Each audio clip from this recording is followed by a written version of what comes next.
Welcome back to another episode on the See Through It podcast. I'm your host, Brian Sells. Let me adjust my camera real quick.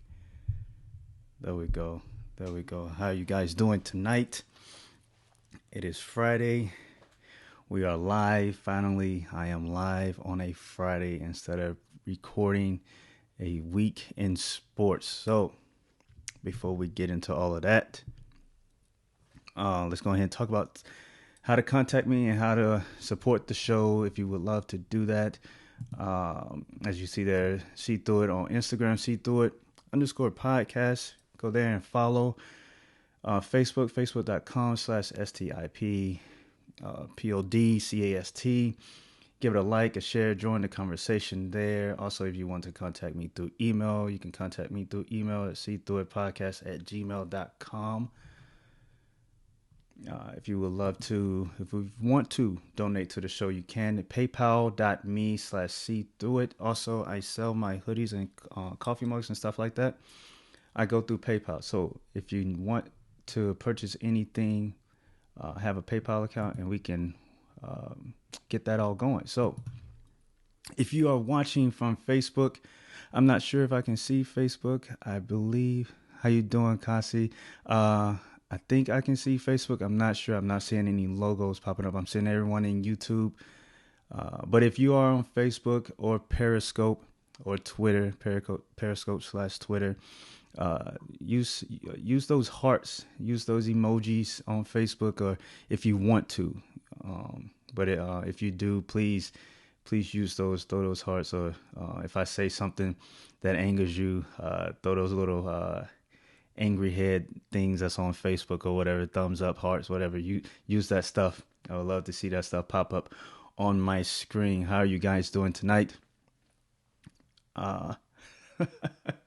Shameless commercials. So tonight we have some stuff to talk about. We're gonna cover college football, and college basketball all towards the end. Right now I'm gonna talk about the NBA, the game that's the NBA game in the ever changing landscape of the NBA. Players taking days off, and I used to be a big fan of the NBA. I now I'm not too much of a fan of the NBA because of the load management, and I feel like the players are not really competing. I feel like some games they take games off where you get lack effort, and I'm not a big fan of the game as it is today. Back when I was younger, I used to love watching the NBA. Michael and Patrick Ewing, early 90s. I used to love watching the NBA. It was very entertaining. Not saying this game is not entertaining, but I don't feel like the competition is not there. Everyone is buddy, and that's not a bad thing, but there's definitely it's different. It's different. And you have players now that don't want to play a full season. You have players that are looking to play 15 or 20 less games. There's 82 games in the season. Players are trying to play like 60 games or something like that. I don't like that. I don't like that. But anyway, I digress from that. Last night, Giannis and LeBron James were on the court together. Milwaukee, who would have thought Milwaukee, small market, playing LA, and that's a primetime game. The cameras, everyone was out for that one. Giannis was victorious. The Bucks have won 6 straight over the Lakers, and that's not.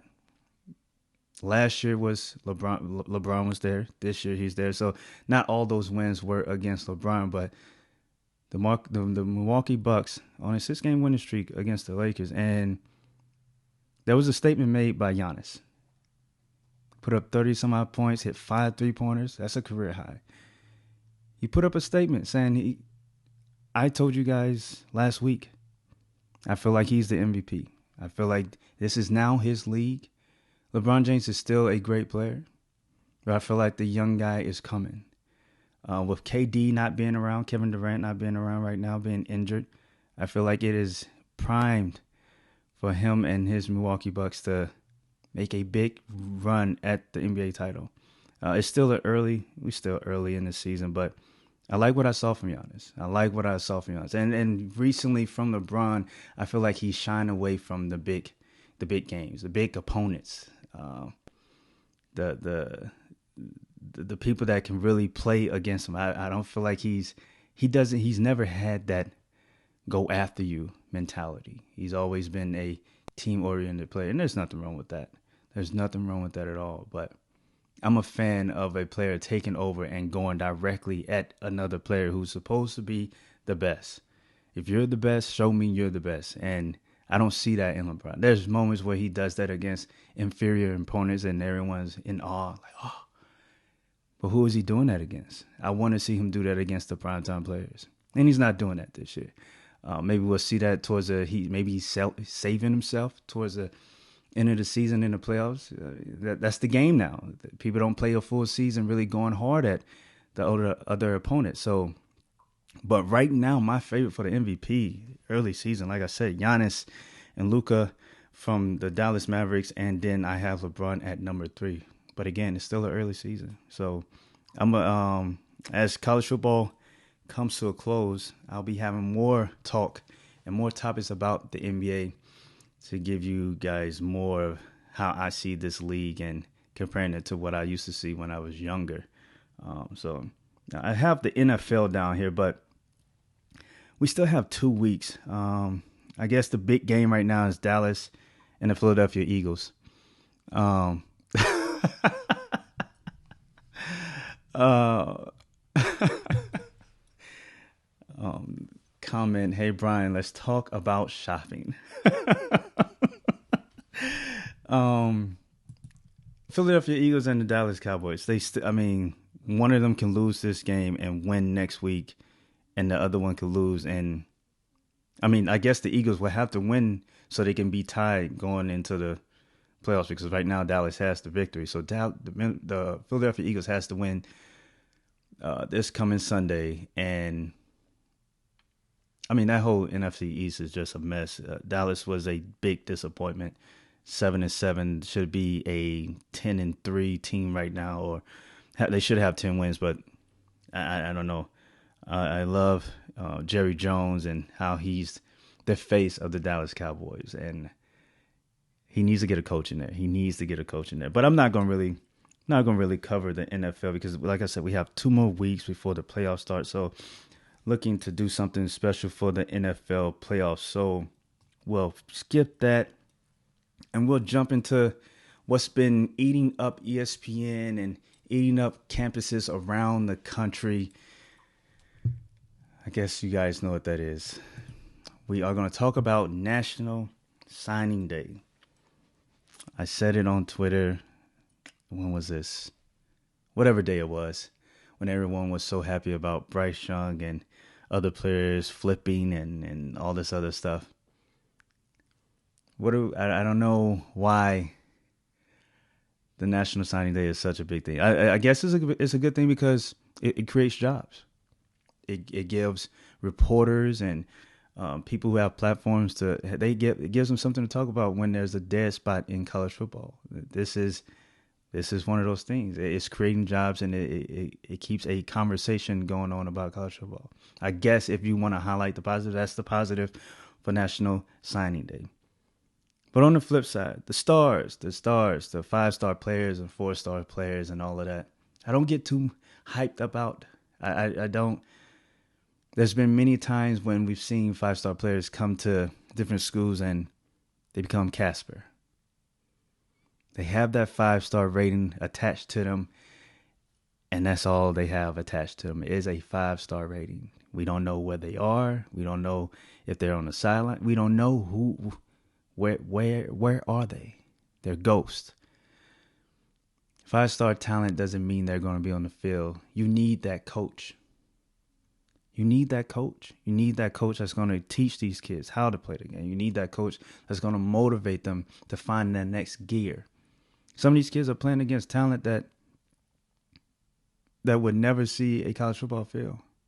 Some of these kids are playing against people that are smaller, slower, and so these numbers are inflated.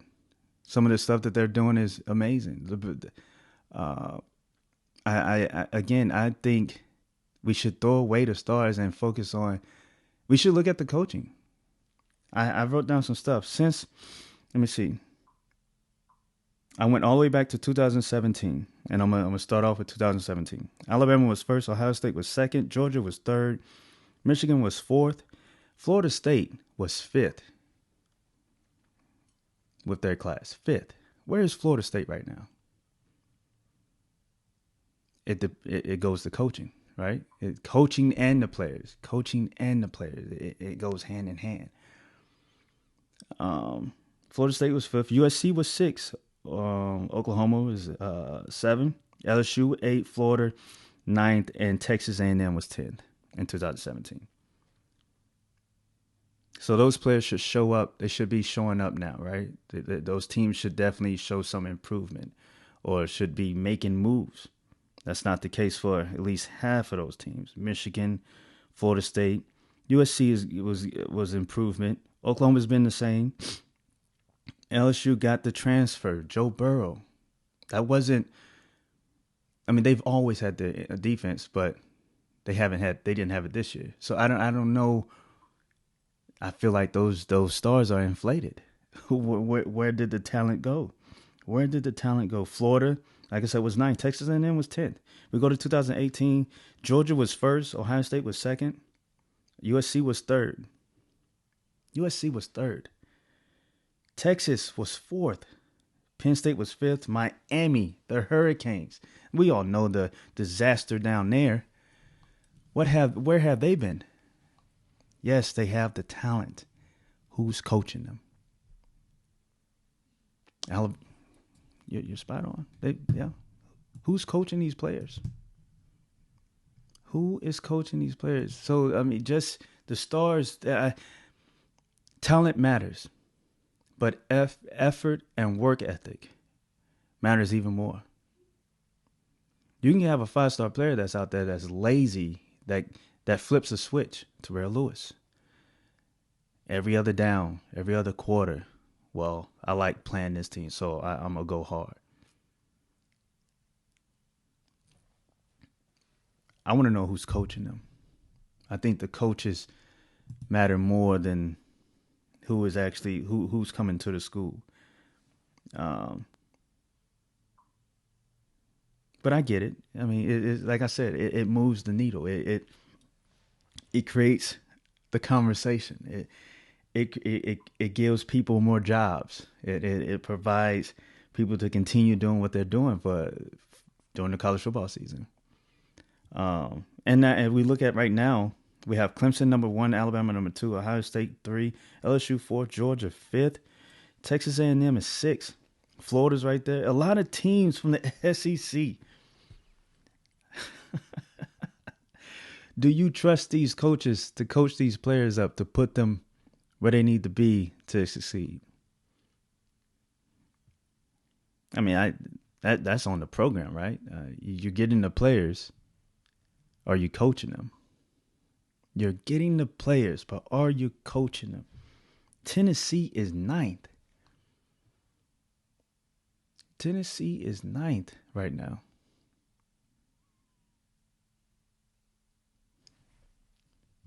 I see that. I see that.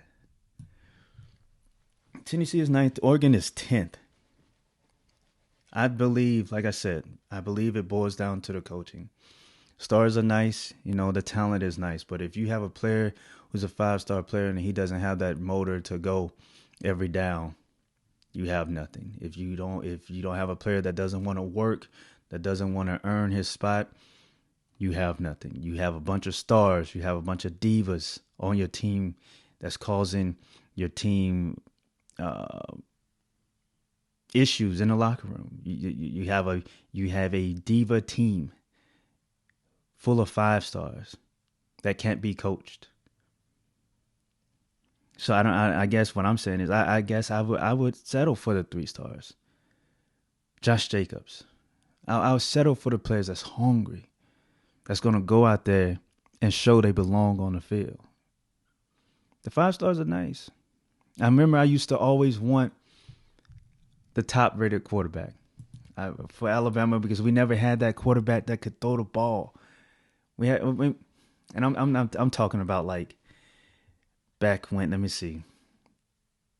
Andrew Zhao. Who remembers Andrew Zhao? Andrew Zhao. DeVos. Like we had quarterbacks that couldn't throw the ball, and on top of that, we didn't have the defensive backs. We had some decent defensive backs. We didn't have the size, but I used to always want the top rated quarterback. I used to always want the top rated quarterback, and now that we have one, I'm forever thankful to see that type of talent. But now I'm like, you know what? It's nice, but I don't want to run the ball. I want to punish teams. I want us to get out there and punish people with brute force. So is it worth having the Hollywood players? You know, I don't know. It's a double-edged sword. I don't know. Is it worth it?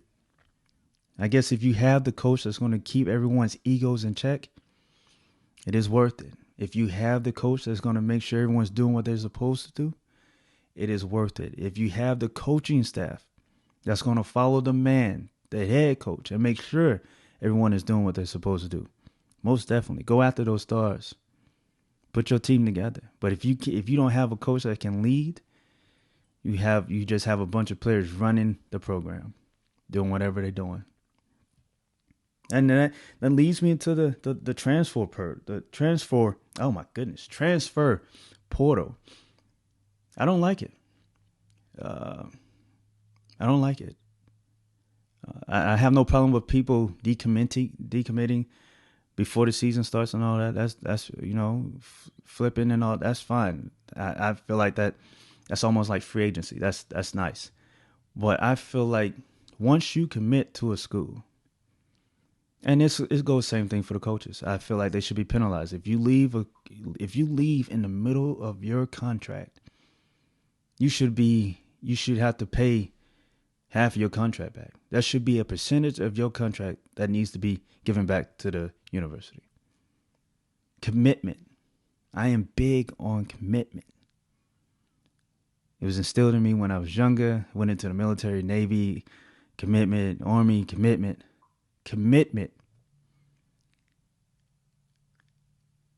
I think we're teaching these kids not to commit to anything. If something's rough and tough, if something doesn't go their way, leave. That's not good. That's not good at all. If you have that mentality in the game, that also going to carry on to work and relationships, whatever you're doing, because you never stuck with it. The transfer portal is poisonous. It was invented. Here's my conspiracy. It was invented to destroy Alabama. It was invented to destroy Alabama. I don't know what else to say. It's the truth. But the portal is horrible. I don't believe that it's teaching them how to commit. Sometimes things are not going to go your way. Sometimes you're going to have to battle for a spot. These kids don't want to battle. They don't want to earn it. They don't want something that's too rough. It's too hard. So then you have the parents back at home saying, well, you can come on home. Come on home. Go somewhere else. We need to teach them commitment. You made a commitment. You put your name on that paper. Stick with it. Again, freshman season. The season hasn't started. You're there. And things, because we all get to that point. You start a job and it doesn't work out for you. It just doesn't fit right, You want to leave. All right, freshman year. Your freshman year, before the season starts, the door is open. You can go. But not when you're a sophomore, a junior, midway in the season. You know what? I can't do this. This is not working. I got benched. I was late to class. The coach is chewing me out because I don't want to be held accountable. I don't want to be responsible. I don't want to own it. I think we're it's teaching them a bad thing. I don't like the transfer portal at all, at all. But I've given, with me saying that, I've provided some solution to the issue. I've given out a solution to the issue. Freshman season, before the season starts, you're open to leave. Go. But once you're there, sophomore, you're in. You are locked in. That's it. Deal with it. Suck it up. Finish it out. You'll be better for it. You'll be better for it. College basketball. That game is suffering. Absolutely. Absolutely. That game is suffering. I would love to see the college basketball and the NBA say, you know what? And using the same idea that I just spoke on. If you don't want to go to college and play basketball, go straight into the NBA.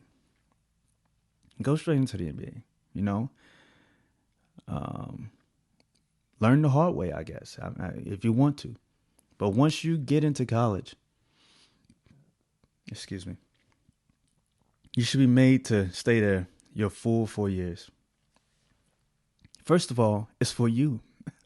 The scholarship is for you. It's to better you. There's nothing wrong with staying there for 4 years, getting your degree. So if basketball does not work out, you have something to fall back on. You know, you gain more knowledge.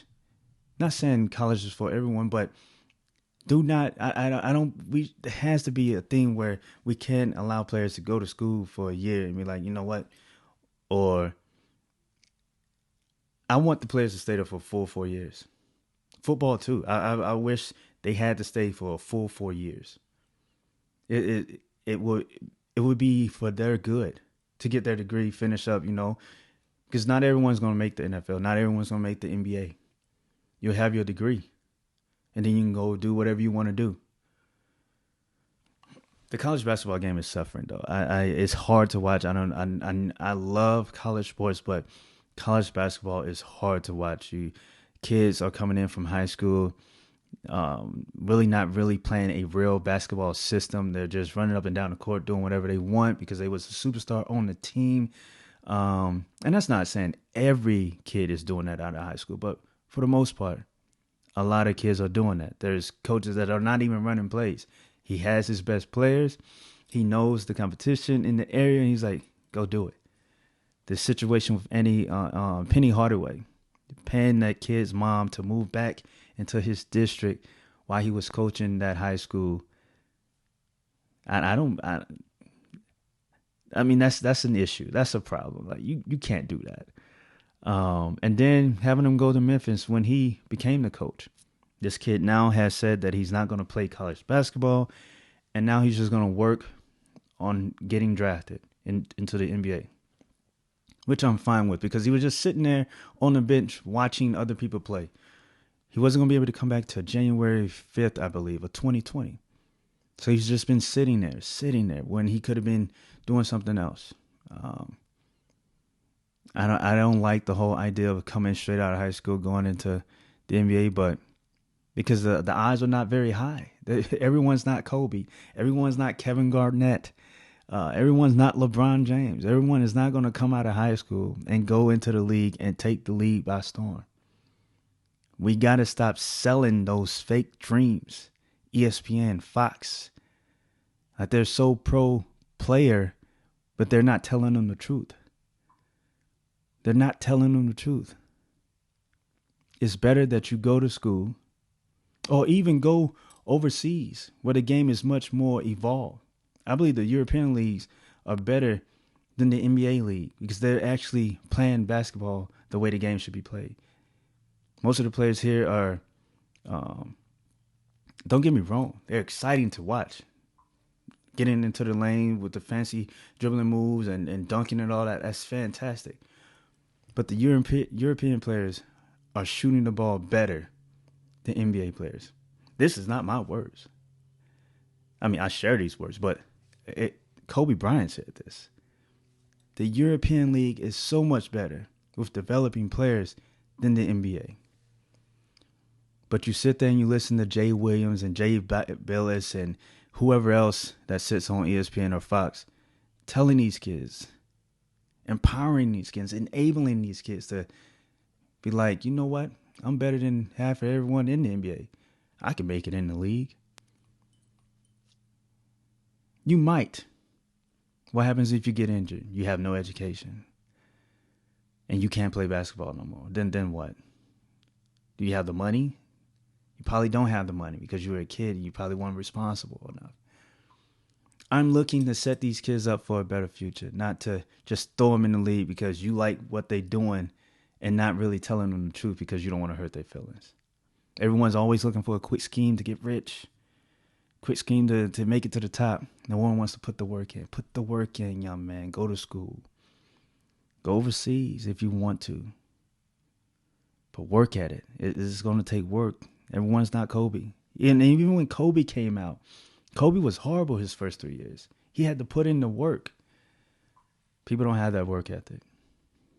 And I definitely don't see that type of work ethic now. So I don't know. That's a sticky situation. But, you know, most people, they have an issue with something. They say they have an issue. They tell about the problem, but they don't speak on a solution. So I provided the solution for the transfer portal and for the college basketball and NBA. I've mentioned the problem and I gave a solution. So boom, there we have it. Again, not a fan of the signing day, but we shall see what these coaches in college football are going to do with all this talent, especially in the SEC, because the SEC rocked. The SEC rocked National Signing Day. We're going to see how good of a coach is Dan Mullen. Jeremy Pruitt. I mean, do we even want to question Gus Malzahn and what he's going to do with his players that he have down there? He's going to do what he does. We all know what that is. Clemson has been steadily climbing the National Signing Day since 2017. They have good coaches. And now they're getting the elite players. Clemson's going to be up there for a long time. Even though we do not like Dabo, you can't deny the fact that he built a nice core unit. Now, some of the coaches have left, but his defensive coordinator is still there.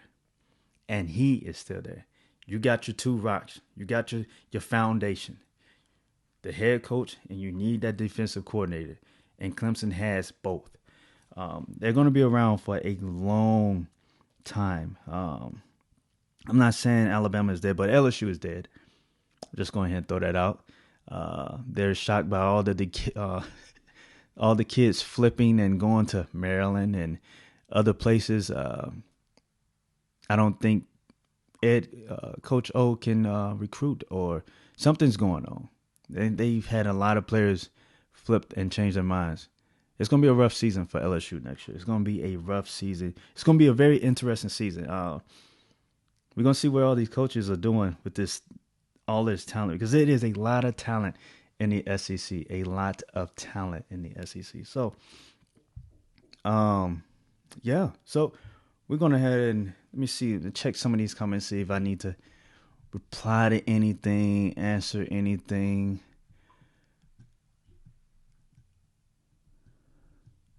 Let's see, scrolling. The chat room is really going. I'm excited about that. That's awesome. Thank you guys for tuning in. If you are watching this on Facebook and trying to comment and cannot, you should probably definitely go to the YouTube channel and join them. The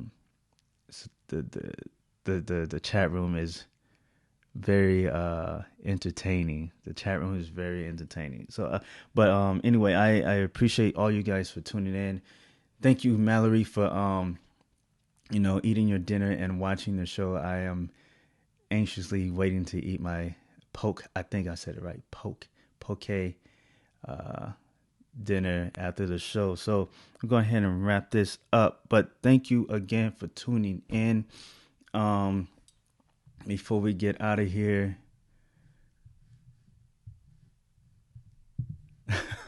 before we get out of here, go ahead and show all the stuff where you can contact me at SeeThroughIt_podcast on Instagram, Facebook, .com/STIPODCAST. Give that page a like, a share, join the conversation.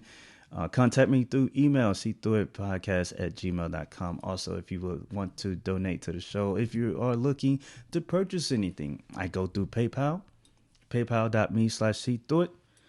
You can contact me through there and we can get things working. So that's that. Also, I forgot to mention my Twitter. I am there on Twitter at SeeThroughIt1 up in the corner. Make sure if you have Twitter, you go and follow me there. Post, talk about sports, talk about other things that's going on, things that bringing some awareness to some stuff. Thank you to all the guys that watched the video that I made today about Christmas and the effects of people preaching about Santa and how it might affect a child whose family are less fortunate than that child's family, who is able to purchase the things that the child wants. So let's just be mindful of all of that and not carry on ridiculous conversations about making a female Santa instead of a male Santa. It's all irrelevant. So anyway, that is the show. Remember, do not get blinded by the media. Hashtag see through it. Thank you guys for tuning in. I will be back Wednesday with the last show of the year. Wait, actually, that's Christmas. Yeah, I might be back on Friday, next Friday, but we'll see. I will definitely tweet that out or post it on Facebook. But if not, if you do not see me on Christmas, Merry Christmas. If you do not see me before the end of this year, have a safe and a happy new year. We will carry on in 2020. You guys stay safe, be blessed, and have a good night. Peace.